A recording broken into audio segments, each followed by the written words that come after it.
धंधा नहीं है, लोग बेरोजगार हो रहे हैं और जो बेरोजगार हो रहे हैं वो मजबूरन क्राइम का रास्ता अपना रहे हैं। एक निर्भया का केस अभी सुलझा ही था कि हाथरस की दूसरी निर्भया के साथ ये दर्दनाक घटना हो गई। किसानों पे कानून बन रहे हैं, नागरिकता पे कानून बन रहे हैं, कश्मीर पे कानून बन रहे हैं और पूरे दम्भ के साथ बन रहे हैं। ये बाकायदा प्रचारित हो रहा है कि सरकार के पास विल पावर है, ये वो कर रही है जो कोई नहीं कर सका।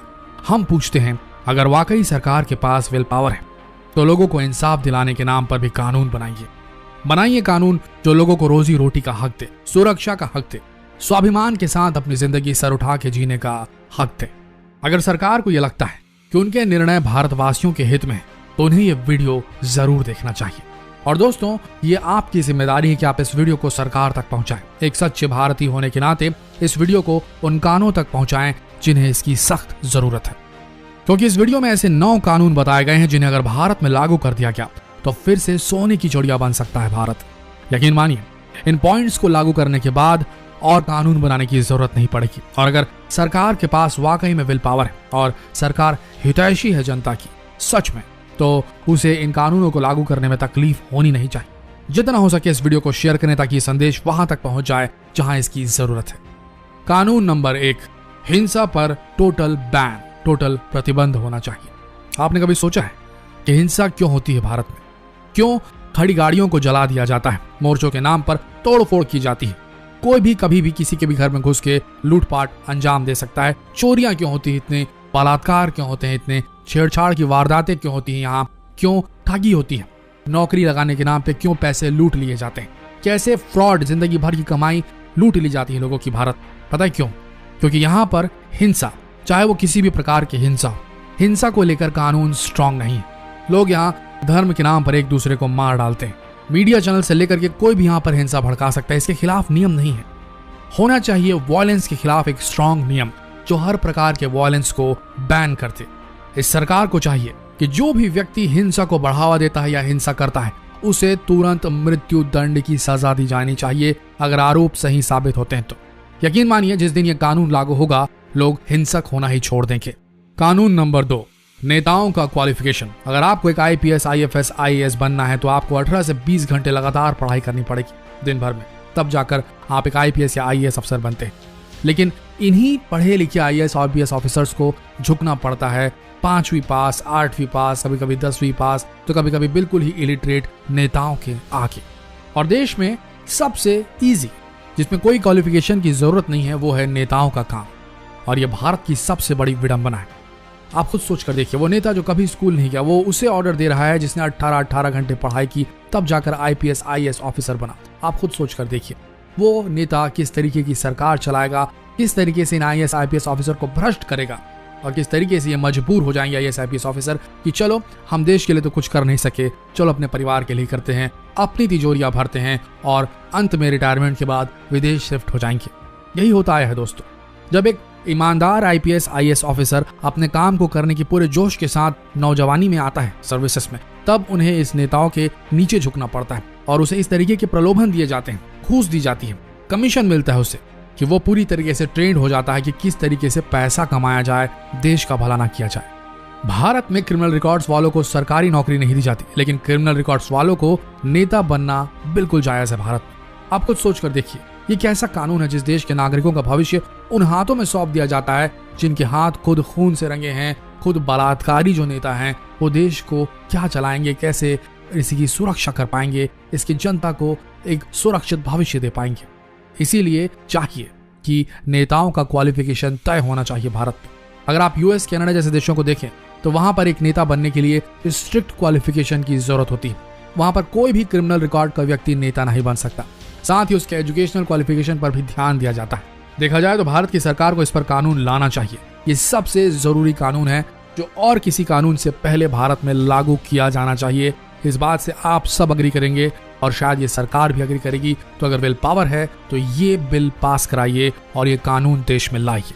नंबर 3, सबको एक जैसी शिक्षा मिलनी चाहिए। जिसके पास पैसा है वो कोचिंग जाएगा, नाना प्रकार के स्पेशल ट्यूशंस लेगा, प्राइवेट टीचर्स रखेगा और आखिरकार में सेलेक्ट हो जाएगा MBBS के लिए, BE के लिए या बड़े बड़े और एग्जाम्स के लिए। जिसके पास पैसा है वो बड़ी बड़ी कोचिंग्स ज्वाइन करेगा और IAS, IPS अफसर बन जाएगा। उनका क्या, उन होनहार बच्चों का क्या जिनके पास पैसे नहीं है, जो कोचिंग अफोर्ड नहीं कर सकते, देश के गांवों में रहते हैं, जिनके पास काबिलियत तो होती है IAS IPS डॉक्टर इंजीनियर बनने की, लेकिन उन्हें बढ़ावा नहीं मिल पाता। देश को जरूरत है, अगर समरसता चाहिए, अगर चाहिए कि देश वाकई में ग्रो करे, तो जो दबी हुई पीढ़ी है, जिसके पास पैसा नहीं है, उन तक एजुकेशन पहुंचाना चाहिए। एक लेवल का एजुकेशन पूरे भारत में हर एक स्टूडेंट को मिलना चाहिए, सबको एक जैसी शिक्षा मिलनी चाहिए। अगर ये हमारे देश में हो गया तो यकीन मानिए दोस्तों, ऐसे ऐसे धुरंधर निकल कर आएंगे इसी देश से, ये देश को आज की तारीख में, इस मॉडर्न एरा में देश को फिर से सोने की चिड़िया बना देंगे। क्योंकि कर्मठता गांवों में बसती है, कस्बों में बसती है। मेट्रोज और जो शहर हैं वो तो पाश्चात्य कल्चर में पूरी तरीके से नहा चुके हैं, उन्हें विलासिता से फुर्सत ही नहीं मिलती। तो अगर सबको एक जैसी शिक्षा मिल गई तो यकीन मानिए वो ही जीतेगा जिसके अंदर लगन होगी, और वो आगे जाकर भी देश का भला करेगा। नंबर 4, अमीरों से, जो सुपर अमीर हैं, सुपर रिच हैं इस देश के, उनसे मेडिकल टैक्स वसूलना चाहिए। किसी भी देश का अमीर उस देश की अर्थव्यवस्था का सबसे बड़ी नींव होता है। ये वही लोग होते हैं जो देश के विकास में बड़ा योगदान देते हैं। लेकिन हमारे भारत में ऐसे कई सुपर रिच लोग हैं जिन्होंने देश को काफी लंबा लंबा चूना लगाया है कर्ज लेकर बैंकों से, और खुद अपने आप को दिवालिया साबित करके। दोस्तों, इन लोगों के पास पैसों की कोई कमी नहीं होती, ये लोग जब चाहे किसी भी चीज को खरीद सकते हैं। लेकिन वहीं दूसरी तरफ देश की आबादी का एक बहुत बड़ा हिस्सा है जो 2 वक्त की रोटी भी ठीक से नहीं खा पाता। और जब यही गरीब लोग बीमार होते हैं तो पैसा न होने की वजह से ये प्राइवेट हॉस्पिटल छोड़कर सरकारी हॉस्पिटल की तरफ रुख करते हैं, और पैसा न होने की वजह से सरकार भी सरकारी हॉस्पिटल में वो सुविधाएं नहीं दे पाती जो एक प्राइवेट हॉस्पिटल देता है। जरूरत है इन सुपर रिच लोगों से एक स्पेशल मेडिकल टैक्स वसूल करने की, जिससे देश का कुछ भला हो सके। नंबर 5, गन्स को बैन कर देना चाहिए। अवैध हथियार, आप जितने भी क्राइम सुनते हैं आपके शहर में, आपके गांवों में, आपके मेट्रोस में, उसमें सबसे बड़ा एक जो हाथ होता है वो होता है इलीगल वेपन्स का। खुद के तमंचे, खुद की गन्स, खुद की पिस्टल्स लोग घरों में रखते हैं। और ये जो गुंडे मवाली होते हैं, ये जो डॉन कहते हैं अपने आप को शहरों के, कस्बों के, गाँवों के, वो अपने हाथ में गन्स रखते हैं। अगर भारत से एक सिरे से सारी सर्विस रिवॉल्वर्स, सर्विस गन, यानी कि सर्विस मैन जो है, मिलिट्री है, आर्मी है, पुलिस है, इनकी गन्स को छोड़ करके बाकी जितने लोग शौकिया तौर पर भी गन रखते हैं उनसे गन्स अगर ले ली जाती है तो यकीन मानिए मौत कम होगी, क्योंकि इनसे बहुत ज्यादा खतरा है। गन्स को बैन करना चाहिए। दिन ब दिन क्राइम बढ़ते जा रहा है। इतना ही नहीं, आजकल तो आम लोग भी गन रखने लगे हैं। शादी ब्याह में लोग अपना रुतबा और रसूख दिखाने के लिए गन से फायरिंग करते हैं, यहाँ तक कि सोशल मीडिया में अपनी फोटो गन के साथ पोस्ट करते हैं, सिर्फ ये बताने के लिए कि मेरे पास गन है और मैं एक ताकतवर इंसान हूँ। लेकिन सबसे हैरान करने वाली बात यह है कि सरकारों का इस पर ध्यान ही नहीं है, क्योंकि इन्हीं इलीगल गुंडों के दम पे अपनी सरकारें बनाते हैं, अपनी धौस दिखाते हैं। ये बी टीम होती है इन पॉलिटिशियंस की, जिनसे दबाव बनाकर जनता पे अपना वोट अर्जित करते हैं। दोस्तों, गन्स को, इलीगल गन्स को अगर बैन कर दिया गया तो इससे सेंटर में बैठी कुर्सी भी हिल सकती है, क्योंकि ये लोग इन्हीं लोगों की मदद लेते हैं। अगर बैन हो गई ये गन्स जितनी भी अवैध हैं तो मान के चलिए देश से क्राइम का ग्राफ बेहद तेजी से नीचे गिरेगा। Number 6, gender equality. जब ऊपर वाले ने इंसान बनाया तब उसने कभी भी उसमें भेदभाव नहीं किया, लेकिन हम इंसान अपने आप को ही भगवान समझ बैठे। हम इंसानों ने ही एक दूसरे में भेदभाव करना सीख लिया है। आज हालात ये हैं कि अगर कोई व्यक्ति डार्क स्किन का है तो उसे अलग नजरिए से देखा जाता है। दूसरी तरफ आज भी भारत में लड़कियों को कमजोर ही समझा जाता है।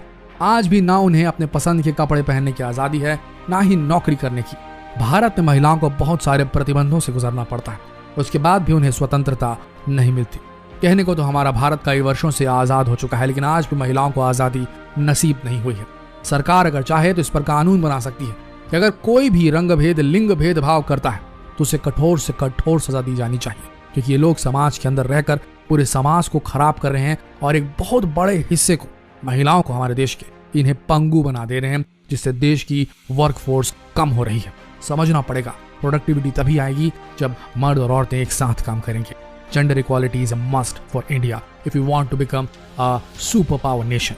कानून नंबर 7, धर्म को स्वतंत्रता दीजिए। देखिए, भारत में कई तरह के धर्म है, कई तरह के कल्चर है, और यहाँ पर सभी को स्वतंत्र रूप से अपने अपने धर्मों को फॉलो करने की आजादी दी गई है कॉन्स्टिट्यूशन में भी। लेकिन भारत की सबसे बड़ी परेशानी यह है कि धर्म के नाम पर यहाँ नेता मंत्री बिल्कुल पूरी तरीके से लोगों को बरगलाते हैं वोट्स जीतने के लिए, वोटों के लिए। ये धर्मों की लड़ाई कराते हैं और अपने आप को सत्ता के गलियारों में उस कुर्सी पर बैठाने को आमादा रहते हैं जहां बैठकर ये पूरे देश को फिर से एक बार लूट सके। सबसे पहले धर्म को स्वतंत्रता तो है ही, पर धर्म को आड़ में रखकर अगर वायलेंस होती है, चाहे किसी भी चीज के लिए रहे, उसे प्रतिबंधित करना चाहिए। तभी सही मायनों में धर्म को स्वतंत्रता मिलेगी, तभी सही मायनों में सारे लोग जो इस धरती पर रहते हैं वो इसे मातृभूमि मान पाएंगे। इसीलिए जरूरत है कि धर्म को स्वतंत्रता मिलनी चाहिए। किसी भी नेता को खुली छूट नहीं होनी चाहिए कि वो धर्म के नाम पर, जाति के नाम पर लोगों में भेदभाव कर सके और वोट बटोर सके। जो भी नेता, मंत्री, अगर जो भी कैंडिडेट चुनाव में अगर ठाकुर है तो ठाकुर के लिए, दलित है तो दलित के लिए, मुस्लिम है तो मुस्लिम के लिए, हिंदू है तो हिंदू के लिए, सिख है तो सिख के लिए, ऐसे वोट अगर मांगे तो इसे बैन करना चाहिए। तभी धर्म स्वतंत्र होगा, अन्यथा बहुत बुरा हाल होगा इस देश का। कानून नंबर 8, नशीली चीजों पर कानून। हमारे देश में हर चीज बैन की जा रही है, अलग अलग चीजों पे बैन लग रहे हैं, लेकिन हम शराब नहीं छोड़ पा रहे हैं। शराब पे बैन लगाने का सरकारों का सिर्फ एक ही वो रहता है कि इनसे इनको रेवेन्यू होता है, इन्हें धन अर्जित होता है, यही इनकी कमाई का जरिया है। तो क्या हमारी सरकार, हमारा देश, हमारी भारत भूमि इतनी गरीब हो चुकी है, इतनी निर्धन हो चुकी है कि अब इसे लोगों को नशे में डुबोकर पैसा कमाने में भी गुरेज नहीं है? सोच कर देखिए, क्या ये देश नशे के पैसे पे पलेगा? शराब तो चलिए छोड़िए, यहाँ ड्रग्स का काम हो रहा है और बहुत सारी नशीली चीजों का काम हो रहा है। क्या इसे एक सिरे से बैन नहीं किया जा सकता? जब पता है कि टोबैको कार्सिनोजेनिक है, कैंसर कारक है, तो इसे ठेले और गुमचों में बेचने की अनुमति क्यों दी गई है? देश से अगर नशीली चीजों को पूरी तरीके से समाप्त कर दिया गया तो मेरी बात मानिए दोस्तों, देश का जो युवा है, जो आज 40 से 50% युवा ऐसे हैं जो नशे के चंगुल में हैं, वो बच जाएंगे और उनका वर्कफोर्स जो बचेगा, जो देश में लगेगा, वो राष्ट्र का निर्माण करेगा। अन्यथा वो खुद अपने आप को अंदर ही अंदर खत्म करते जाएंगे, नष्ट कर देंगे अपने आप को और देश के होनहार भविष्य को भी ये खत्म कर देंगे, नष्ट कर देंगे। तो नशीली चीजों पर सीधे कानून बनना चाहिए और खत्म कर देना चाहिए नशीली चीजों को भारत में। अगर ऐसा हो गया तो मान के चलिए ये देश सोने की चिड़िया बनने के एक और कदम करीब आ जाएगा। कानून नंबर 9, हत्यारों को मौत की सजा दी जानी चाहिए। दुनिया में आपको कई ऐसे लोग मिलेंगे, भारत में भी, जो क्रिमिनल माइंड के साथ पैदा होते हैं और ये लोग वो होते हैं जो चंद रुपयों की खातिर किसी भी इंसान की जान ले लेते हैं। लेकिन सबसे हैरानी की बात यह है कि ऐसे बहुत से केसेस हैं, बहुत से क्या 70 to 80% ऐसे केसेस हैं जिन्होंने मल्टीपल मर्डर्स किए हैं और उन्हें कुछ भी नहीं हुआ। कुछ साल की कैद होती है और बरी हो जाते हैं। इससे हौसला मिलता है आम लोगों को कि वो भी क्राइम के रास्ते में जा सकते हैं, जिसे चाहे उसे मार सकते हैं। अगर एक कभी हत्या करने वाले को मौत की सजा मिलने लगी तो मान के चलिए हत्या होनी कम हो जाएगी इस देश से। सरकार चाहे तो इस पर एक सख्त कानून बना सकती है। जो भी व्यक्ति इस तरह की गतिविधियों में पाया जाता है उन्हें फांसी की सजा दी जानी चाहिए। इससे ना ही सिर्फ समाज को फायदा होगा बल्कि सरकार को भी फायदा होगा। इससे जेल की भीड़ भी कम हो जाएगी, समाज को एक शांतिपूर्ण वातावरण मिलेगा, साथ ही साथ कोर्ट का काम भी आसान हो जाएगा। दोस्तों, सरकारों ने अगर इन 9 कानूनों को ध्यान में रखकर सभी को लागू कर दिया, यकीन मानिए इस देश में ना ही कोई अनपढ़ होगा, ना ही कोई बीमारी से मरेगा, ना ही कोई आपराधिक घटना का शिकार होगा, ना ही धर्म जाति पर हिंसा फैलाई जा सकेगी और हमारा देश एक शिक्षित व्यक्ति के हाथों में होगा। दोस्तों, अगर आप इन विचारों से सहमत हैं तो जितना हो सके इस वीडियो को शेयर कीजिए और उन कानों तक पहुंचाएं जिन्हें इनकी सख्त जरूरत है। शेयर कीजिए वीडियो। मिलते हैं अगले वीडियो में। धन्यवाद।